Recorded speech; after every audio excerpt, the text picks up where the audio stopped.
Want to thank you again for doing this. I know this is a hard topic to cover, and I'm sorry for your loss. It's a really hard one, you know, when it's so it's just unexpected out of the clear blue.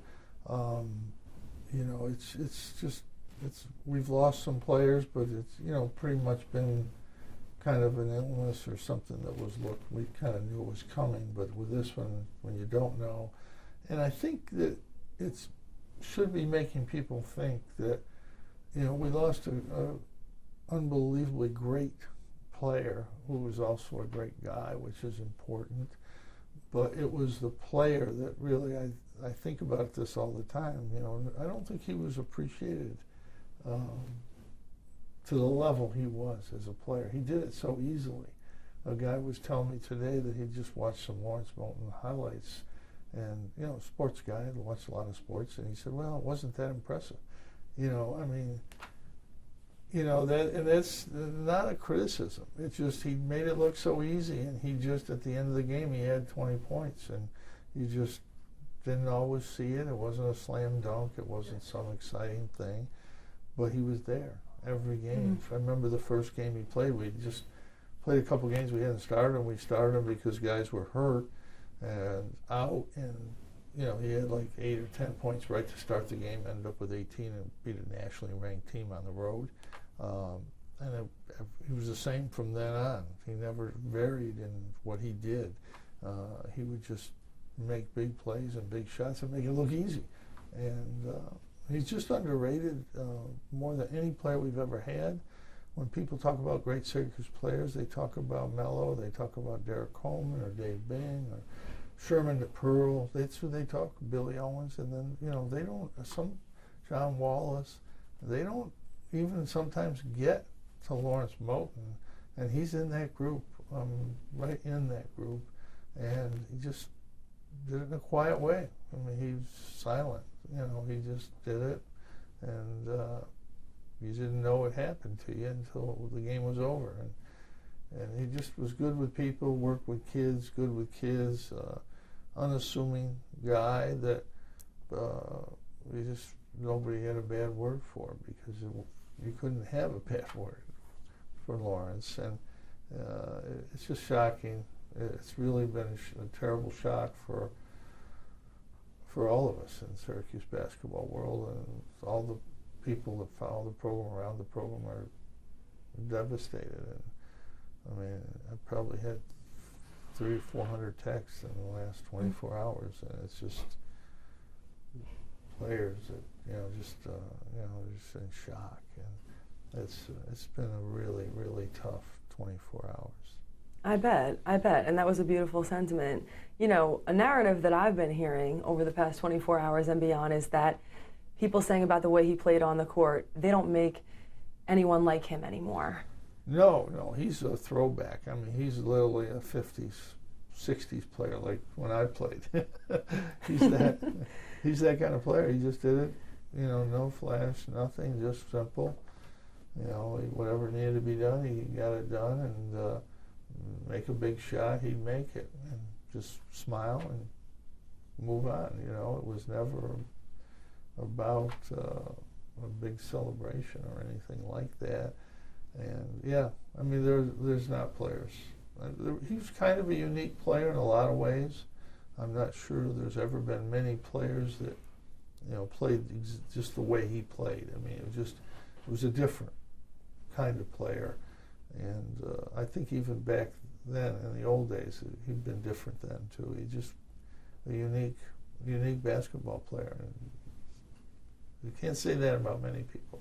You really can. And, you know, of course, people are going to remember him for his nickname, the high socks. But when you say that there's something unique about his play style, what will you remember him on the court for? Is it that simplicity? I think just that he would just get the job done. You know, we all talk about so many different things, so many leadership things, so many speeches, so many different things you go through. It's just an appreciation of somebody that didn't need any of that. You know, he just did what he was going to do, and within the teamwork, within the team concept, what you're trying to do to win.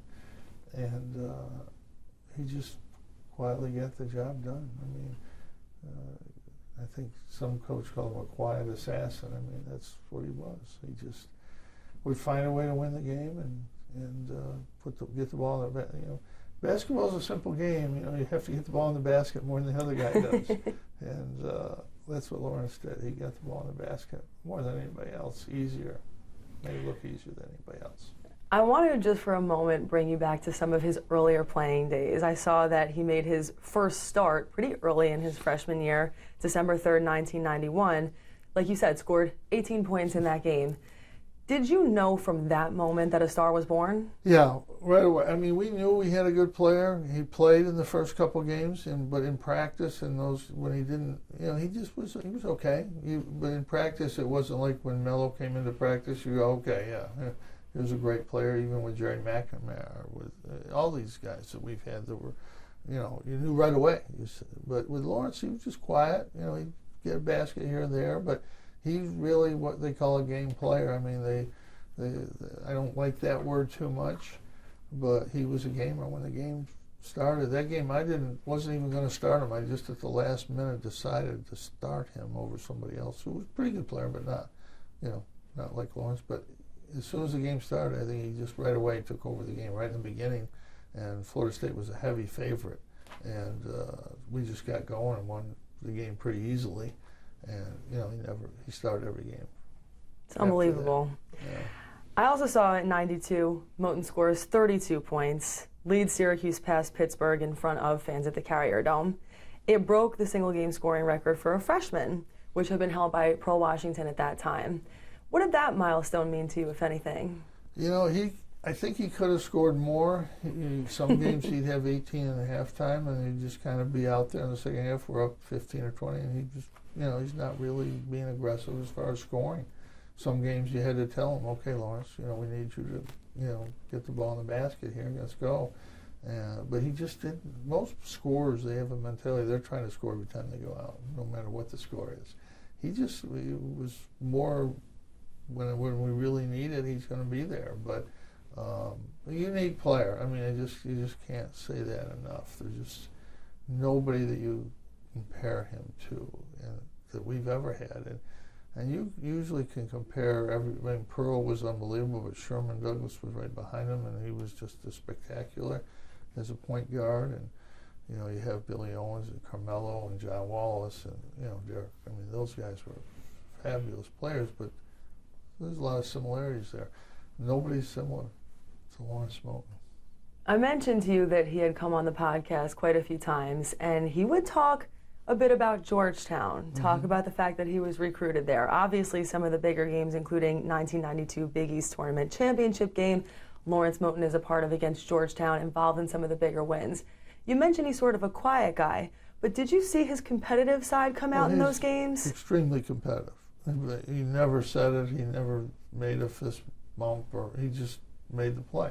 Georgetown here, we were struggling. We'd been way ahead. They came all the way back. We're 1 point ahead, 30-some seconds to go, and we didn't know what to do. They were just kind of steamrolling us, and he just was 30 feet away, 4 feet behind the three-point line, pulled up, and I'm like going, I don't think this is a good idea. He makes it, and we win the game.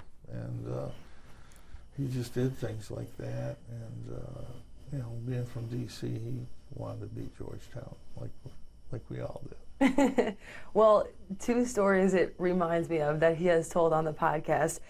You mentioned that you're seeing him shoot thinking, I'm not sure if this is a good idea. Inevitably, it goes in.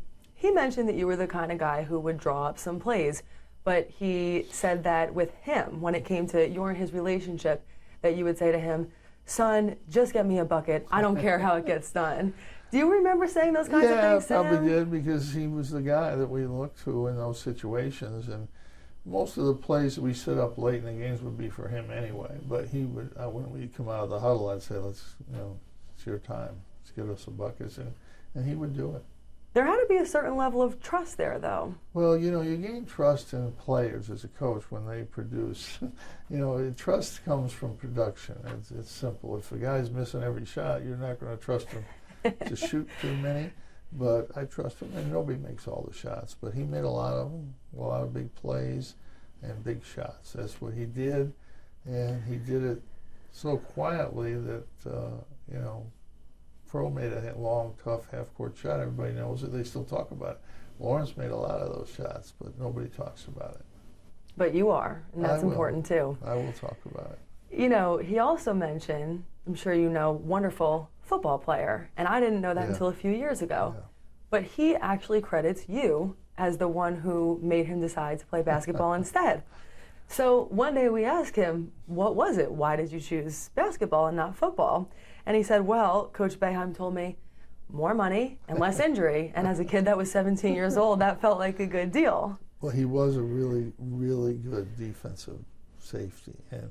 But again, at his size, he was thin. He would have had to do some major weightlifting stuff. And I don't think he wanted to do that too much. And so basketball was the right choice for him. And he had a great career. No doubt about that. The one other thing I wanted to hit on was he is not just someone, at least in my mind, who will be remembered for just what he did on the basketball court. It's not often that you see guys who come back to Syracuse and dedicate their lives in many ways to mentoring, you know, Syracuse City school kids. Did you see that mentoring ability on the court? We had him, got him kind of going with the Boys and Girls Club, and then he got in the city school district, and yeah, that's what he did. That's what he was good at, really good with kids and people. And yeah, he'll be remembered by any of those kids that he touched, because he would have an effect upon them, on everybody. And Lawrence just leaves an effect, you know, on all of us. It's just a really sad day. You mentioned he'll leave an effect. What do you feel like his legacy will be? I just think he's an unselfish, great player. I mean, he never brought attention to himself. He just did what he did, and got some attention, yes, because he was a great player, but he never really sought it, and never really, I think, meant that much to him. He just loved to play and compete, and anybody that saw him play will remember him when they really think about what he did. It's a lot more than what they thought. There are going to be, inevitably, generations of basketball players who ask you about him, ask you about his style of play and who he was. What do you think is maybe that one lesson that young basketball players or young students can take away from a guy like Moten? I just think that he's unselfish, and his attitude was to help the team win, and you know, that was by scoring. That's what he did. But he wasn't doing it to score just for himself. He was doing it because he wanted to win. He wanted the team to win and be good. And that unselfish attitude we all can learn from, and I think everybody has. My last question for you, if it wouldn't be too personal, is, you know, he obviously talked quite a bit about his daughters. You know, what would be your message to his daughters? Because he took his role as a father very seriously. Yeah, I mean, he's a great father, from everything I ever saw. And, you know, just remember that about him, that that's the most important thing that we do. I mean, you can be a great player or whatever, but being a great father is the best thing we can all do.